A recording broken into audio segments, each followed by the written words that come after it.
Well, mermaids. you had mentioned Paul Heyman. I mentioned Paul Heyman.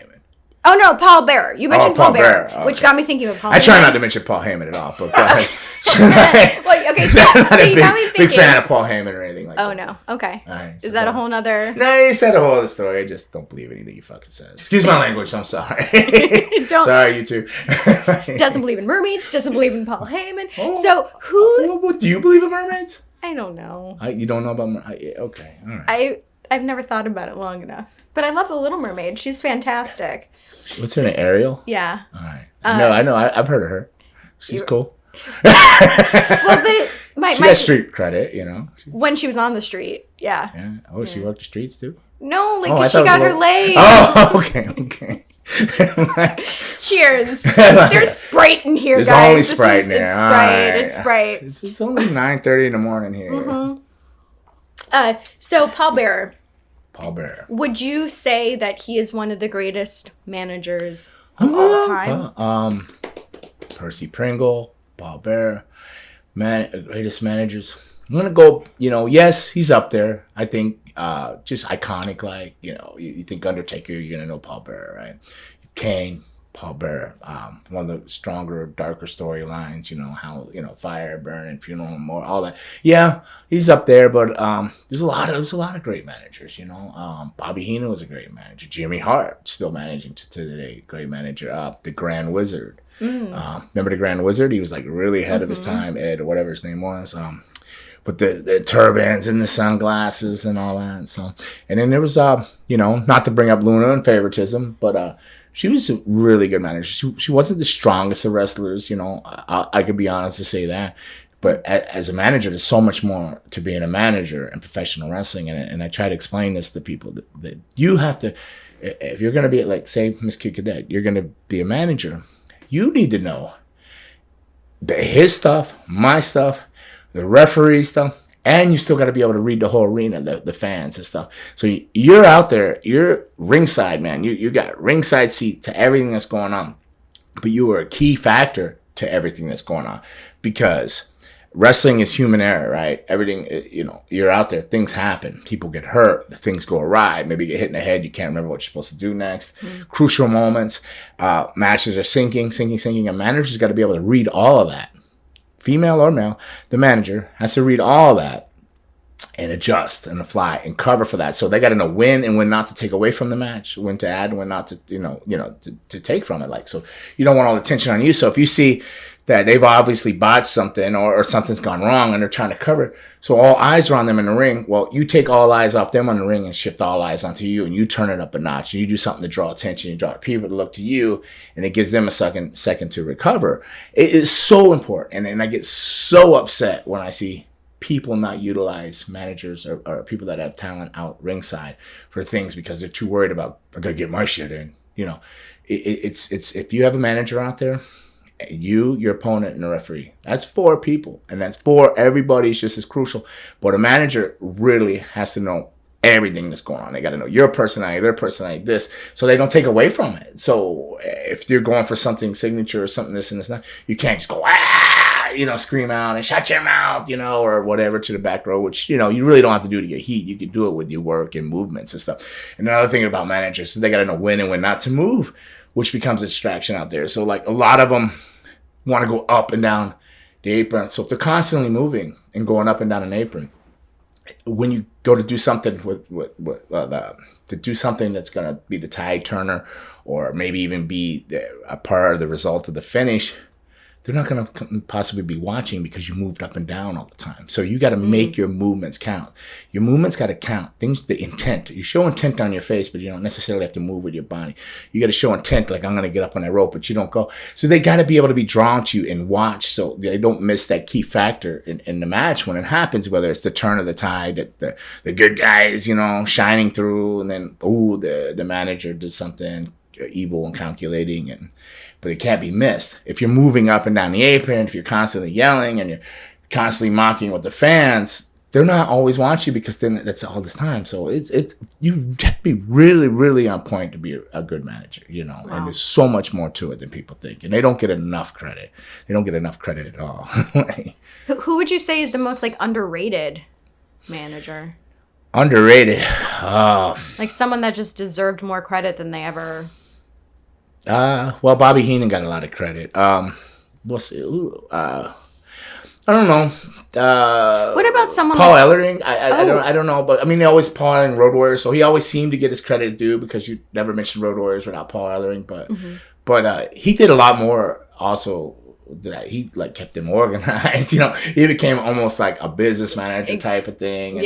And although they did portray that through some of the years, but you never hear him still getting the claim. He's still alive and good. His daughter's wrestling, right? Rachel. Yeah. Rachel Ellen, and but they should be like, I don't know, if I had money and I was running a promotion, I would definitely bring him in and put him in with a team. I wouldn't get like an older worker. He's still unless he doesn't want to be doing it, and that's the reason he's not. He was just with somebody. Was he? The Authors of Pain, I believe. Was it the Authors of Pain from they were with NXT and then they were brought up to the main roster? Yeah. So until they were let go. Cool. So see that. Yeah, shame on me for not knowing anything. Okay. So that's why you're here. You help keep me balanced out, so to save me from making a butt of myself. Not at all. Myself. But but there's a lot more to it than just going out there and being a pretty face or TNA or a loud guy or a dapper dressed fella. Whatever your character is way more complicated to make things work. But shame on the wrestlers that don't take advantage of having a talented wrestler or manager or using them in the proper ways, because everybody feels like, well, it's not like the heat, and just wrestling is the intent of something, doing something. You don't necessarily have to do it, but it's the intent. You're showing people the intent. I'm intending to hurt this person, or I'm going to intend to slide one behind the referee's back and get away and be evil or something, whatever. But they always feel they go out there and it'll be I'll see a smaller heel, the bad guy, whatever you want to call it. And he's working his big face, but yet he'll have to outpower, and he'll have a manager, but yet he has to outwork this big guy somehow and take him down on his own. Where's your heat? Your heat, even if you could, even if we were equally matched, and say I was a perfect wrestler, like Kurt Angle, for example, is a heel, and then another one, if Kurt Angle he could go out wrestle anybody. He not everybody, but most everybody. He could go in there and handle himself in his prime. Well, I'll take him down. He's an Olympic gold medalist, right? He won the gold with the broken neck. But where is he going to get more heat if he does something just so shady that he didn't have to do an eye poke or rake or something behind the ref's back, or if he had a manager, he used that. They'd be like, why? Why would you'd have more heat? And people don't understand that and stuff. Well, I was going to ask about someone like a Vickie Guerrero, who now in AEW represents multiple clients. What do you think about Vickie? I struggle with it. I don't know. I haven't seen enough of it. I only saw one match, and it was in AEW. Just recently saw it. It was a tag match. Rebel TNA or Rebel. Rebel. It was her and Nyla. Yeah. Her and Nyla. Vickie and Nyla, I believe. Vickie's And but I'm not a big fan of that obsessive screaming and obnoxious. It's loud. It's well. I have psychological issues, and I have anxiety. I have bad days, and screaming kind of brings me back to a flashback of an 18-year relationship, getting screamed at all the time. So but I think it's distracting. More talent. Good screaming, you can do more things, but I haven't watched enough as her as a manager to give an honest opinion about her managing. I just know that I watched that, and it happened to be a tag match, but it looked as though she was a manager in a tag match, right? But the screaming was distracting to me. But that's her gimmick, I think. Right? It's definitely it's kind of a gimmick, because in WWE should excuse, Right? So, no, I couldn't give you an honest opinion because I haven't watched, but now I'm gonna have to go back and watch. Well, so what is your opinion, as I should ask? Now that you're out there asking me. Phone's down. No, I just didn't want to be rude and have my phone, because those are my Sasquatch notes. Vickie, I'll say this, has always gotten my attention. When I was first getting into watching WWE religiously twice a week, and I was seeing a lot of Vickie, she always had a way of getting my attention. I don't know whether it's in a good way or a bad way, because like you said, she's literally screaming in our face, but she does have a way of commanding a room that nobody else does. So she does pull the short hair off too.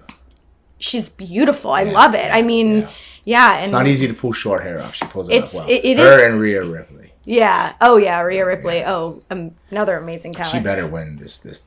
She better win. I guess we should talk. Should we transition? Well, before we do, I always has a way of getting your attention. Yeah, that's what I'll say. She has a way of getting your attention. Well, I don't know. I did. I mean, I'm guilty, and I'll admit it. Like, if this is supposed to be a wrestling podcast, I'm sorry. It's just I'm not sure what kind of podcast this is, but like, it's a Sasquatch. I don't think I've ever came out here with a format. Raymond might have said we had a format today, but I don't know if we were going to follow that format. But because I don't watch enough wrestling to follow his formats, he wants wrestling, and I don't know. I mean, I suppose if I came in here and started drinking at 9 a.m. I probably could tell you a lot of the older stories, which seems like a lot of people want to hear is not older stories. But yeah, it's hard for me to not to find the time. I have it all recorded, but then I kind of fast through and I miss things. But I mean, I could be biased in favor to things or have my own personal reasons why I don't like particular things. So I feel like, Well, before we get into the Money in the Bank stuff, let me ask, like, let's say that somebody doesn't want to be a wrestler. They want to be a valet or a manager. Mm-hmm. What advice would you give to them starting out? To train to be a wrestler. Okay. Train as a wrestler. The more you know, the more you understand, the better manager or valet you'll be. You understand it all. I mean, you have to know more wrestling than the guys wrestling. You really should. Yeah, I mean, not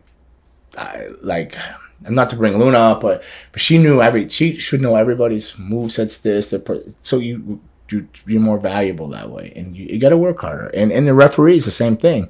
You should train to be a wrestler, even if you want to be a referee and you clearly want to be a referee. Go through the wrestling training and understand it. And then I think all wrestlers should be a referee for a year before they wrestle.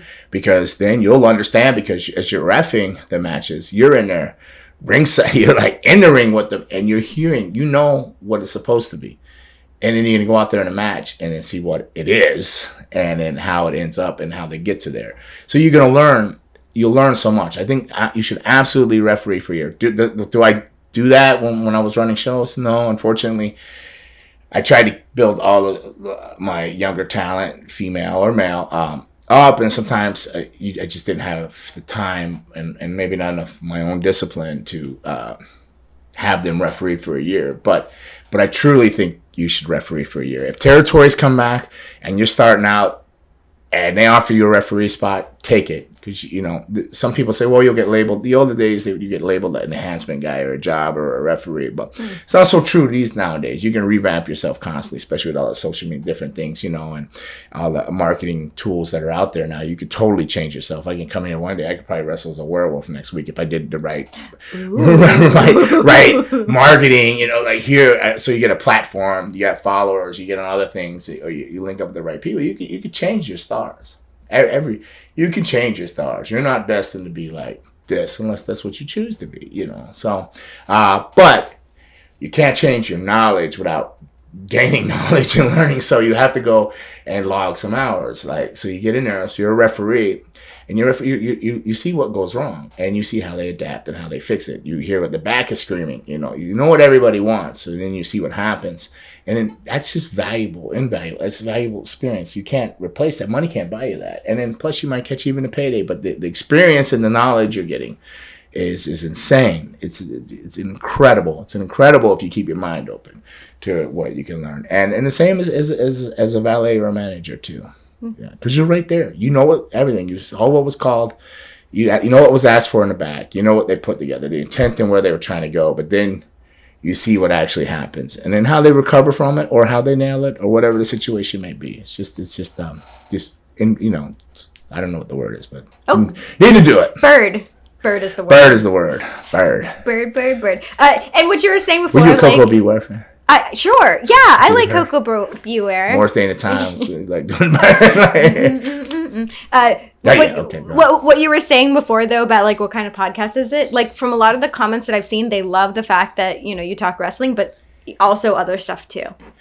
Right. Yeah. And to be honest, if I start repeating myself, you all gotta let me know, because I don't know what I've talked about or not talked about day to day. Well, I think I drive people crazy with that too, because I'll be like, I come in here before we start. I'll ask Raymond. I said, Raymond, you got to let me know if I've talked about something because I have no idea. I don't remember the last 7 podcasts. We're on 8, right? We're at 8. Yeah. We just said that at 8. We started out. We're 8. I barely remember that. 8 is great. I can remember 8 is great. 8 is great. So I don't know what we talked about in 1 through 7, unless he tells me to go share something, which he does constantly. He goes, he doesn't say, hey, go share this. He like sends me a message with the link.